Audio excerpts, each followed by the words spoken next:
ಯಾವ್ದು ದುಃಖ, ಯಾವ್ದು ಸಂತೋಷ, ಯಾವುದರಿಂದ ಯಾವುದಿದೆ ನನಗೊಂದು ಅರ್ಥ ಆಗ್ತಿಲ್ಲ. ಬಟ್ ಲೈಫ್ ಅಂದರೆ ಏನು ಅಂತ ತುಂಬ ಚೆನ್ನಾಗಿ ಅರ್ಥ ಆಯಿತು. ಲೈಫಲ್ಲಿ ಲವ್ ಒಂದು ಪಾರ್ಟ್ ಅಷ್ಟೇ. ನಮ್ಮ ಫ್ಯೂಚರ್, ಅಚೀವ್ಮೆಂಟ್, ಕೆರಿಯರ್, ದುಡ್ಡು ಮುಖ್ಯ. ಇದ್ಯಾವುದೂ ಇಲ್ಲ ಅಂದರೆ ಲವ್ ಕೂಡ ವೇಸ್ಟೇ. ನಿಮ್ಮಪ್ಪ ಮದುವೆಗೆ ಒಪ್ಕೊಳ್ಳಿಲ್ಲ ಅಂತ ನೀನು ಮನೆ ಬಿಟ್ಟು ಓಡ್ ಬರ್ತೀಯ. ನಾವಿಬ್ಬರು ಮದುವೆ ಆಗ್ತೀವಿ, ಯಾವುದೋ ಒಂದು ಕೆಲ್ಸಕ್ಕೆ ಸೇರ್ಕೋತೀನಿ. ಬೇಡ ಬೇಡ ಅಂದ್ರು ಮಕ್ಕಳಾಗ್ತವೆ.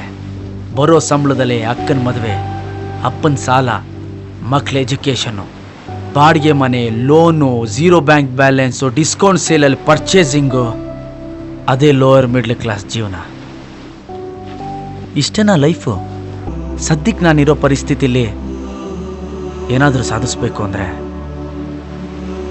ನನ್ನ ಲವ್ನ ನಾನು ಸ್ಯಾಕ್ರಿಫೈಸ್